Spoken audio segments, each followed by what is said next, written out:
Queridos, que bom. Como é bom a gente estar aqui, né? Como é bom a gente estar junto, ver alguns irmãos nos acompanhando, mesmo tão distantes de nós, mas que de alguma forma nos conhecem a nossa igreja e sem dúvida nenhuma a partir de agora também vão ser abençoados, né, por ela. Nós vamos meditar na palavra de Deus. Eu quero te convidar a abrir a tua Bíblia lá no Evangelho de João. Evangelho de João, nós vamos ler no capítulo 4 desse evangelho e vamos ler do versículo 31 até o versículo 42. Acredito que se você não tiver uma Bíblia aberta aí na sua casa, aqui mesmo, nesse vídeo, você pode acompanhar, então, essa leitura. Vamos ler? João capítulo 4, a partir do verso 31, diz assim: Enquanto isso, os discípulos pediam a Jesus, dizendo: Mestre, coma. Mas ele lhes disse: Tenho para comer uma comida que vocês não conhecem. Então os discípulos começaram a dizer entre si: Será que alguém lhe trouxe algo para comer? Jesus lhes declarou: A minha comida consiste em fazer a vontade daquele que me enviou a realizar a sua obra. Vocês não dizem que ainda falta 4 meses até a colheita? Eu, porém, lhes digo: levantem os olhos e vejam os campos, pois estão maduros para a colheita. Quem colhe recebe desde já a recompensa e ajunta o seu fruto para a vida eterna, para que se alegrem ao mesmo tempo o que semeia e o que colhe, pois no caso é verdadeiro ditado: um é o que semeia, outro é o que colhe. Eu os enviei a colher o que vocês não semearam, outros trabalharam e vocês aproveitaram o trabalho deles. Muitos samaritanos daquela cidade creram em Jesus por causa do testemunho da mulher que tinha dito: Ele me disse tudo o que eu já fiz. Quando, pois, os samaritanos foram até Jesus, pediram-lhe que permanecesse com eles. E Jesus ficou ali 2 dias. Muitos outros creram nele por causa da palavra de Jesus. E diziam à mulher: Agora, não é mais por causa do que você falou que nós cremos, mas porque nós mesmos ouvimos e sabemos que este é verdadeiramente o Salvador do mundo. Louvado seja o Senhor pela sua palavra, queridos. Nós hoje estamos encerrando uma série de mensagens que temos trazido agora no mês de maio, que são perguntas de Jesus, diálogos de Jesus, em que Jesus faz perguntas que são provocativas e que nos fazem pensar, que nos fazem perceber aonde nós estamos, no que se refere à nossa espiritualidade, ao nosso relacionamento com Deus. Nada do que Jesus faz, nada do que Jesus fala, nada do que Jesus pergunta é por acaso. Agora, para a gente entender esse trecho que nós lemos do Evangelho de João, é importante a gente situar esse trecho do Evangelho. Ele se encontra imediatamente após a conversa que Jesus tem com a mulher samaritana à beira do poço de Jacó. Você lembra desse encontro? E você lembra desse encontro porque ele é um encontro incomum entre pessoas que, de acordo com a cultura daquela época, achavam inapropriado esse tipo de encontro. E ainda tinha mais, a gente sabe que ela, como samaritana, como do povo samaritano, o povo samaritano e o povo judeu não se davam bem.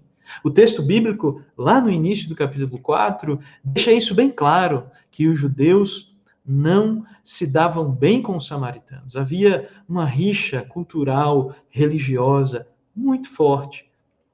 E é interessante que nessa conversa, nesse encontro incomum na vida e no ministério de Jesus, no que diz respeito à perspectiva da cultura da sua época, é nessa conversa graciosa e maravilhosa que Jesus declara que a hora chegou. Veja que palavra forte. A hora chegou. A hora, o tempo em que os verdadeiros adoradores adorarão o Pai em espírito e em verdade. Que declaração maravilhosa, que nos acompanha em nossas celebrações, que nos acompanha quando a gente entende que o importante é aquilo que essencialmente está dentro de nós.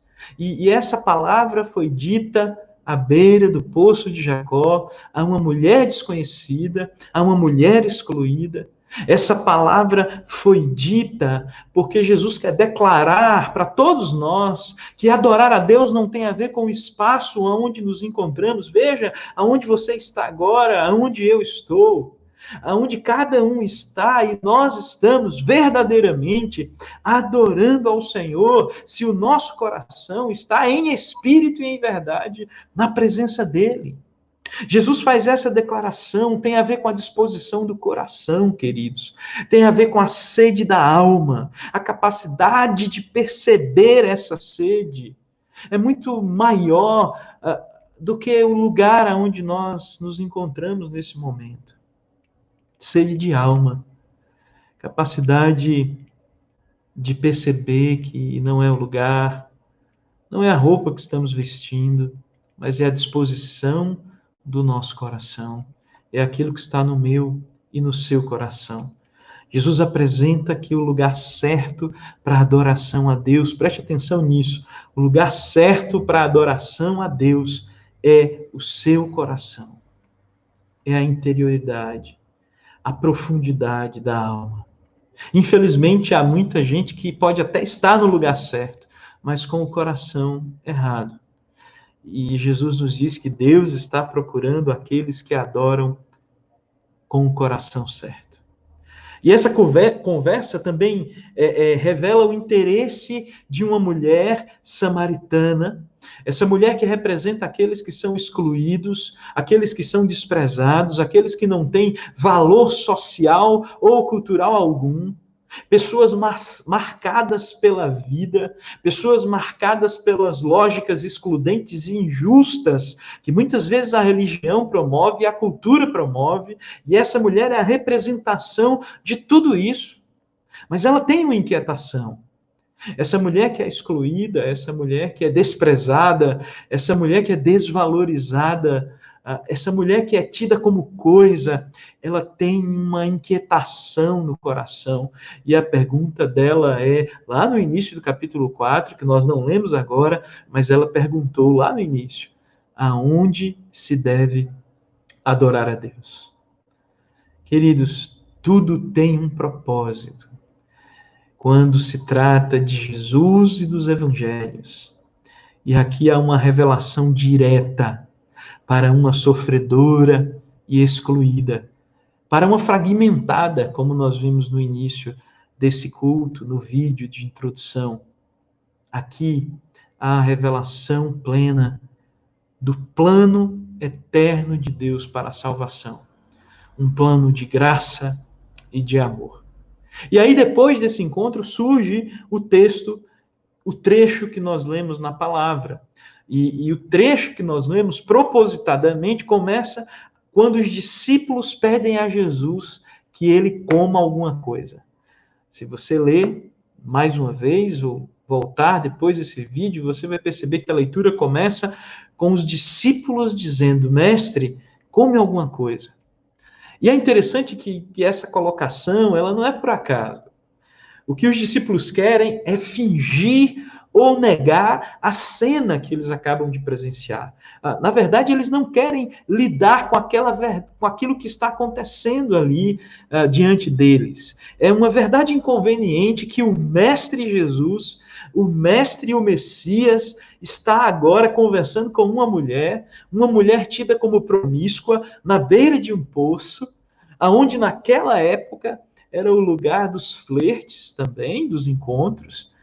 Então os discípulos não queriam lidar com o fato de que, além disso, aquela mulher era samaritana. E aí eles chegam para Jesus para dissimular, para fugir da conversa, para fugir do tema, ou para tentar de alguma forma constranger Jesus diante daquela situação. Eles dizem: mestre, come alguma coisa? E é por isso que Jesus declara que a sua comida é fazer a vontade daquele que lhe enviou, fazer a vontade de Deus, fazer a vontade do reino de Deus. E ele deixa claro que ninguém nesse reino é excluído, que ninguém é excluído da possibilidade de se achegar a Deus, que ninguém é excluído da possibilidade de estar na presença de Deus. Deus não é exclusividade de um povo, diz Jesus aqui nesse encontro. Diz e declara Jesus, quando ele diz: a minha comida é fazer a vontade do meu Pai. Essa é a minha comida, essa é a verdadeira comida que eu tenho. E a vontade do meu Pai é que todos enxerguem a luz que é o próprio Jesus. Interessante é que o discurso de Jesus começa com os discípulos oferecendo comida para eles tentarem entender o que estava acontecendo, para desconversar, para que Jesus saia de uma situação que para eles era constrangedora, mas agora Jesus vai fazer uma refeição. Não sei se você notou, mas essa refeição é na mesa e na casa dos samaritanos. Não é a comida que os discípulos trouxeram, mas é a comida da comunhão, do acolhimento, da aceitação e da transformação. O verso 40 diz que os discípulos passaram com Jesus, com os samaritanos, 2 dias, queridos. 2 dias. Numa leitura apressada da Bíblia, a gente perde de vista a complexidade, a grandiosidade que é essa atitude, essa ação para os próprios discípulos de Jesus passarem 2 dias comendo na mesma mesa, passarem 2 dias dormindo no mesmo lugar. É a marca do acolhimento do reino de Deus sendo apresentada para nós aqui. Porque fica claro que só o amor de Deus é capaz de fazer isso. Os discípulos, de constrangidos por Jesus estar falando com uma samaritana, agora eles estavam sentados na mesma mesa que essa mulher, comendo a mesma comida com ela, dormindo no mesmo espaço. Só o amor transforma realidades, irmãos. Só o amor promove a verdadeira revolução e a verdadeira transformação. Não é a violência, não é a agressividade, nem o ódio que promovem essas coisas. Jesus de Nazaré é a prova disso. Só o amor transforma. Mas não é um amor à distância. Não é um amor que não inclui, que não abraça, não é um amor que não senta à mesa com aquele que é diferente de mim, de você, não é o amor daquele que, não é o tipo de amor que não acolhe, que não tem capacidade de conversa, de diálogo. É um amor que vem de Deus, que nos coloca numa mesma condição e que nos chama para uma mesma posição, de pessoas que não andavam na luz para pessoas que agora enxergam plenamente o amor, a graça de Deus e são conduzidos por esse amor, definitivamente conduzidos por Jesus de Nazaré e por tudo que Jesus de Nazaré é e representa em nossas vidas. Jesus não é uma religião. Jesus não é uma cartilha moral. Ele é o nosso Deus, Senhor e Mestre. E nós precisamos aprender com Ele como viver a vida do reino de Deus e como construir junto com Ele a vida e o reino de Deus. A última declaração do texto que eu gostaria de destacar, para a gente terminar esse tempo, é a nova consciência que tem aqueles que entendem, que não merecem, mas receberam a graça de Deus. E isso está no verso 42. Os samaritanos dizem algo gracioso, belíssimo sobre Jesus. Porque no final do verso 42, os samaritanos dizem àquela mulher: olha, não é mais por sua causa apenas que nós cremos, mas nós cremos e temos visto que este é o Salvador do mundo. No consciente judeu, certamente na consciência dos discípulos, quando Jesus está pós-ressurreição, subindo aos céus, os discípulos perguntam a Jesus o seguinte: é nesse tempo, Senhor, que o Senhor vai restaurar o reino a Israel? Isso mostra que na cabeça dos discípulos o Messias era uma exclusividade do povo judeu. Isso mostra que o Messias era tido como um bem e um patrimônio exclusivo do povo judeu. E os discípulos tinham essa referência. Mas os samaritanos, aqueles que não mereciam e perceberam que não mereciam receber graça e atenção de Deus. No verso 42 diz assim: este de fato é o Salvador do mundo. Esse é o Salvador do mundo. Essa é a intenção de Jesus: salvar o mundo. Foi por isso que Jesus morreu na cruz. Foi por isso que Jesus deu sua vida, para salvar o mundo, para salvar a mim e a você que talvez vá ver pequenos trechos desse vídeo, desse encontro, desse culto.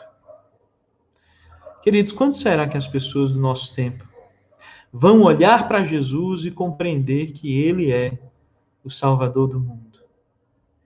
Talvez reformulando a pergunta: quando é que a nossa vida vai indicar que Jesus é o Salvador do mundo? Não é apenas o Salvador daqueles que estão dentro da minha família, não é apenas o Salvador daqueles que estão dentro da minha casa, não é apenas o Salvador daqueles que estão na minha denominação, mas as pessoas precisam olhar para nós, para o nosso modelo de vida e perceber que Jesus é o Salvador do mundo. Hoje é domingo de Pentecostes. E o Pentecostes, que Carminha leu no início desse encontro, em Atos 2, é a prova de que nós não estamos sozinhos. E também é a prova de que nós não conseguiríamos sozinhos. Pentecoste é o cumprimento da promessa de Deus, de Jesus de Nazaré, que disse que não estaríamos sozinhos nessa luta para sermos parecidos com Jesus. Nós não estaríamos sozinhos nessa necessidade de viver o amor na ordem certa. Nós não estaríamos sozinhos nesse desafio que é amar quando estamos diante de um mundo onde o ódio cresce a cada dia, onde pessoas não conseguem sentar na mesma mesa, sequer frequentar a mesma comunidade, nesse mundo onde a agressividade tem crescido, onde a violência de forma assustadora tem crescido. Nesse mundo nós não conseguiremos amar sem o Espírito Santo de Deus, que foi derramado sobre toda a carne lá, no dia de Pentecostes, em Atos 2. E sabe o que é incrível, irmãos, sobre o dia de Pentecostes? É que ali o milagre não é falar em línguas estranhas. O milagre ali é que todos se entenderam. O milagre ali é que todos compreenderam que o que estava sendo dito era para a glória de Deus. Não é o milagre da glossolalia, mas é o milagre da compreensão. O milagre de agora em entender o que o outro diz, sentar à mesa com ele, compartilhar com ele o pão, compartilhar com ele o abraço, compartilhar com ele a preocupação pela justiça, compartilhar com ele aquilo que temos de melhor. Nós vivemos um tempo de muita tristeza. Coronavírus, dificuldades econômicas sem precedentes, crise política, institucional, crise religiosa, tudo isso tem nos entristecido, tem pesado o nosso coração e o seu coração também. Mas, queridos, se nós desejarmos participar da transformação que o mundo precisa, nós precisamos amar, acolher e expressar todas as dimensões do reino de Deus. Não é um reino de violência, não é um reino de imposições, não é um reino em que o outro que pensa diferente de mim é descartado ou demonizado. Não é o reino onde a gente inventa e cria inimigos para se sentir bem conosco. Não, é o reino de pessoas que sabem que precisam de Jesus para continuar caminhando. Que Deus te abençoe e que nós possamos viver esse tempo marcados pelo amor, em nome de Jesus.